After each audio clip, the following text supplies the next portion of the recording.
തിരുവിഷ്ട ministries bread of ലൈഫിലേക്ക് സ്വാഗതം. 2020 December 20 zero Malabar സഭ വിശുദ്ധ കുർബാന മധ്യേ പ്രഘോഷിക്കുന്ന തിരുവചനങ്ങൾ.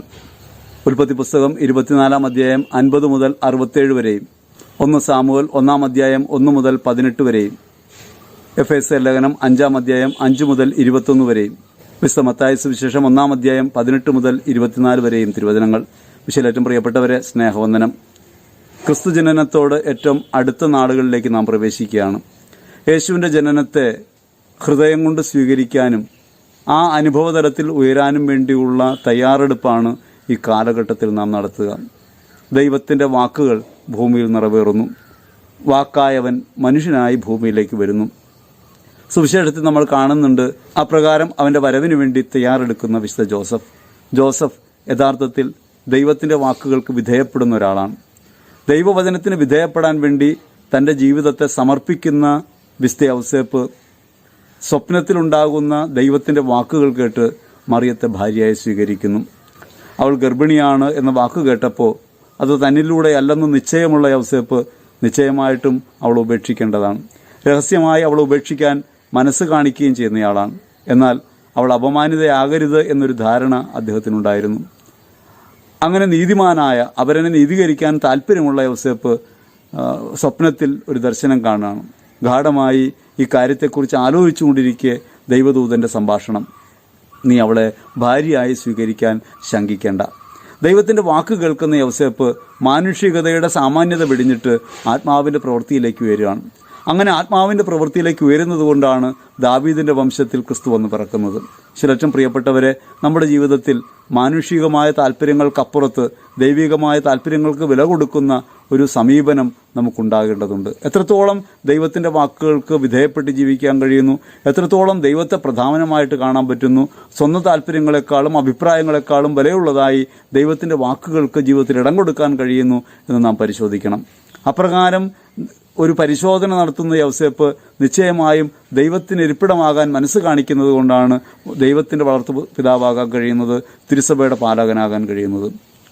നമുക്ക് മാതൃകയാകുന്ന വിശുദ്ധ യോസേപ്പ് യേശുവിൻ്റെ വളർത്തു പിതാവാണ്. എന്നാൽ യേശുവിനെ നിരന്തരമായി സംരക്ഷിച്ച് കാത്തുപാലിച്ച, സ്വന്തം കരങ്ങൾ കൊണ്ട് അധ്വാനിച്ച് അവനെ ഊട്ടിയ ഒരാളായിട്ടാണ് അനുഭവപ്പെടുക.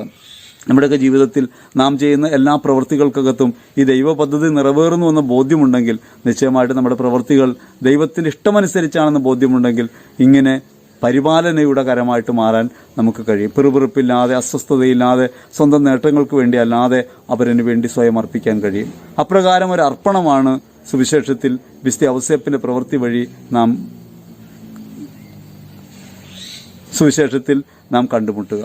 ഉൽപ്പത്തിയുടെ പുസ്തകത്തിൽ ഇസഹാക്കിൻ്റെ വിവാഹത്തെക്കുറിച്ചുള്ള ഒരു വാർത്തയാണ് നാം വായിക്കുക. എങ്ങനെയാണ് ജീവിതത്തിലെ തെരഞ്ഞെടുപ്പുകൾക്ക് അർത്ഥമുണ്ടാകുന്നത്? അത് ദൈവത്തിൻ്റെ ഇഷ്ടമാണെന്ന് തിരിച്ചറിയുമ്പോഴാണ്. റബേക്കയെ ഇസഹാക്കിനായിട്ട് കണ്ടെത്തുന്നത് അബ്രഹാത്തിൻ്റെ ദാസനാണ്. അങ്ങനെ ഒരാൾ കണ്ടെത്തുമ്പോൾ, ഇസഹാക്കിന് ഭാര്യയായിട്ട് ഒരുവളെ കണ്ടെത്തുമ്പോൾ ഇസഹാക്ക് അത് സ്വീകരിക്കുന്നതും ദൈവത്തെ പ്രതിയാണ്. മാനുഷികതയുടെ പരിമിതികൾ വിട്ട് ദൈവം പറയുന്ന കാര്യങ്ങളെ പ്രധാനമായിട്ട് കാണാൻ മനസ്സ് കാണിക്കുന്നതാണ് ഈ ഭാഗത്ത് നമുക്ക് കാണാൻ പറ്റുക. നമ്മൾ പലപ്പോഴും നമ്മുടെ ജീവിതത്തിലെ തിരഞ്ഞെടുപ്പുകൾ, ജീവിതത്തിന് ഉള്ള കണക്കുകൂട്ടലുകളൊക്കെ മാനുഷികതയ്ക്ക് അകത്ത് നിന്ന് ചെയ്യാൻ തിരക്ക് കൂട്ടുന്നവരാണ്, അല്ലെങ്കിൽ നമ്മുടെയൊക്കെ കണക്കുകൂട്ടലിൻ്റെ പരിമിതിക്ക് അകത്ത് നിൽക്കാനായിട്ട് ശ്രമിക്കുന്നവരാണ്. യഥാർത്ഥത്തിൽ നമ്മുടെ ജീവിതത്തിൽ ദൈവമാണ് പരിപാലകനെന്ന്, അല്ലെങ്കിൽ ദൈവമാണ് കാര്യങ്ങൾ നിശ്ചയിക്കുന്നവനെന്ന്, പദ്ധതികൾ വിഭാവനം ചെയ്യുന്നവനെന്ന് എപ്പോഴൊക്കെ തിരിച്ചറിയാൻ പറ്റുന്നുവോ, അപ്പോഴൊക്കെ എത്രയൊക്കെ അവിടത്തേക്ക് വിധേയപ്പെടാൻ കഴിയുന്നുവോ, അപ്പോഴൊക്കെയാണ് ജീവിതം അർത്ഥപൂർണമായിട്ട് മാറുക, ദൈവത്തിൻ്റെ പ്രവൃത്തിയായിട്ട് മാറുക. സാമുവേലിൻ്റെ പുസ്തകത്തിൽ മക്കളില്ലാത്തത് മൂലം വേദനിക്കുന്ന അന്നായെ നമ്മൾ കാണുന്നുണ്ട്. എൽക്കാന, അന്ന ദമ്പതികൾക്ക് മക്കളില്ല. അങ്ങനെ മക്കളില്ലാത്തത് മൂലം വേദന അനുഭവിക്കുന്ന അന്ന ദൈവത്തിൻ്റെ സന്നിധിയിൽ പ്രാർത്ഥിക്കുന്നുണ്ട്.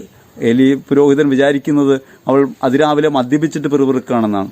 അത്രത്തോളം ഹൃദയവേദന കർത്താവിൻ്റെ സന്നിധിയിൽ ചൊരിയുന്ന അവൾ ഏലിയുടെ ഒരു വാക്ക് കേട്ട് തിരിച്ചു പോകുന്നു. കർത്താവ് നിനക്കത് ചെയ്തു തരും. ആ ഒരൊറ്റ വാക്ക് കേട്ട് തിരിച്ചു പോകുന്ന വിശ്വാസമാണ് അന്നയുടേത്. പിന്നീട് അവൾ ദുഃഖിച്ചിട്ടില്ല. കാരണം അവളുടെ ജീവിതത്തിൽ കർത്താവ് ഇടപെട്ടു എന്നൊരു ബോധ്യമുണ്ടായി. ദൈവം നമ്മുടെ ജീവിതത്തിനകത്ത് ഇടപെടുന്ന ഒരാളാണെന്ന്, അനുഭവപ്പെടുന്ന ഒരാളാണെന്ന് ബോധ്യപ്പെടുമ്പോൾ ജീവിത പ്രയാസങ്ങൾ, പ്രശ്നങ്ങൾ ഉറച്ചു തീരാണ്. യഥാർത്ഥത്തിൽ എന്തുകൊണ്ടാണ് ജീവിതത്തിൽ പ്രയാസങ്ങൾ ഉണ്ടാകുന്നത്, ജീവിത പ്രശ്നങ്ങൾ ഉണ്ടാകുന്നത്? ഈ ഇടപെടൽ ശക്തിയെക്കുറിച്ചുള്ള ബോധ്യമില്ലാണ്ട് വരുമ്പോഴാണ്.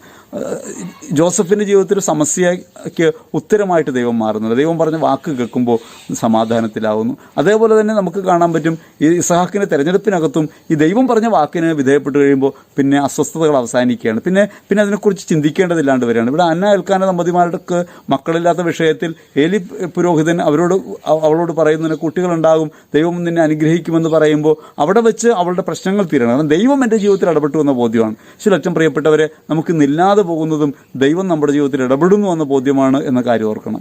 എഫേസ്യരിനെ ഓർപ്പിക്കണം, ഒരു കാലത്ത് നിങ്ങൾ വിശ്വാസികളല്ലായിരുന്നു, ഈ അന്ധകാരത്തെ പുണർന്നവരാണ്, ഈ ലോകത്തിൻ്റെ താല്പര്യങ്ങൾക്കനുസരിച്ച് ജീവിച്ചവരാണ്. ഇന്ന് നിങ്ങൾ കർത്താവിനെ തിരിച്ചു വരുന്നു, പ്രകാശത്തിലേക്ക് തിരിച്ചു വന്നു. അതുകൊണ്ട് പ്രകാശത്തിനനുസരിച്ച് വ്യാപരിക്കാനായിട്ട് നമുക്ക് കഴിയണം. പ്രകാശത്തിൻ്റെ ഫലം സകല നീതിയിലും നന്മയിലും സത്യത്തിലുമാണ് വെളിപ്പെടുക. ആ പ്രകാശത്തിൻ്റെ ഫലത്തിനനുസരിച്ച് ജീവിക്കാൻ നമുക്ക് കഴിയണം. നമ്മുടെ അകത്ത് ദൈവത്തിൻ്റെ വാക്കുകൾ നിറവേറുന്നു എന്ന് ബോധ്യം ഉണ്ടാകുമ്പോൾ, ആ വചനം നമ്മുടെ അകത്ത് വസിക്കുന്നു എന്ന് ബോധ്യം ഉണ്ടാകുമ്പോൾ, നിശ്ചയമായും നമുക്ക് ഈ നീതിയുടെ മാർഗം വിടാൻ കഴിയില്ല, നന്മയുടെ മാർഗം വിടാൻ കഴിയില്ല, സത്യത്തിൻ്റെ മാർഗം വിടാൻ കഴിയില്ല. അതുകൊണ്ട് സമയം പൂർണ്ണമായിട്ട് പ്രയോജനപ്പെടുത്തണം. ഓരോ നിമിഷവും കർത്താവിൻ്റെ അഭിഷ്ടം നിറവേറ്റി ജീവിക്കാനായിട്ട് നമുക്ക് കഴിയണം. ദൈവത്തിൻ്റെ ഇഷ്ടത്തിനനുസരിച്ചായി മാറാനായിട്ട് എത്രത്തോളം കഴിയുന്നുണ്ടോ, ദൈവവാക്കിന് എത്രത്തോളം ഹൃദയത്തിൽ ഇടം കൊടുക്കാൻ കഴിയുന്നുണ്ടോ, അത്രത്തോളം ദൈവാനുഭവത്തിൻ്റെ തലത്തിലേക്ക്, രക്ഷയുടെ അനുഭവത്തിലേക്ക് നാം ഉയരും.